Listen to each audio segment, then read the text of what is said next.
વાલા બાળ મિત્રો, આજે 26 ડિસેમ્બર છે અને આપ સૌ અહીં વીર બાળ દિવસની ઉજવણી કરવા ભેગા થયા છીએ।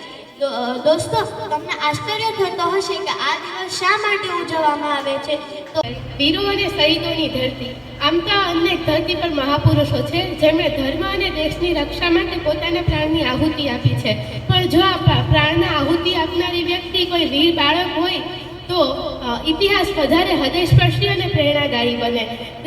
આજે 26 ડિસેમ્બરમાં ઉજવાતો દિન એવા જ બે વીર બાળકો બાબા જોરાવરસિંહ અને બાબા ફતેહસિંહ પોતાના અડગ સાહસને સમર્પિત છે। लड़े दिन के हेत सुरा सोए पहचानिए जे लड़े दिन के हेत पुरजा पुरजा कट मरे कभू ना छोड़े खेत पुरजा पुरजा कट मरे कभू ना छोड़े खेत।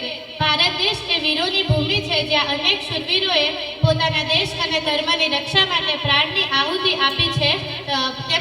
તેમાં માત્ર વયસ્કો જ નહીં પરંતુ નાના નાના બાળકોનો પણ સમાવેશ થાય છે। हिम्मत आगे उन बच्चों ने कभी ना गर्दन झुकाई थी। जोरावर और फतेह सिंह ने इतिहास नया बनाया था। सबसे नाम साहिबजादाઓનું જ્યાં સુધી સૂરજ ચાંદ રહેશે કરી હતી। મુઘલ શાસક ઔરંગઝેબના સમયમાં આ નાના વયના બાળકોએ ધર્મની રક્ષા માટે પોતાનો જીવ ગુમાવ્યો હતો। હિંમત અપાર હતી, નાના હતા ઉંમરે પણ હિંમત અપાર હતી। સત્ય અને ધર્મ માટે જિંદગી તૈયાર હતી। सत्य पर वीर महान साहिबजादों ने किया बलिदान।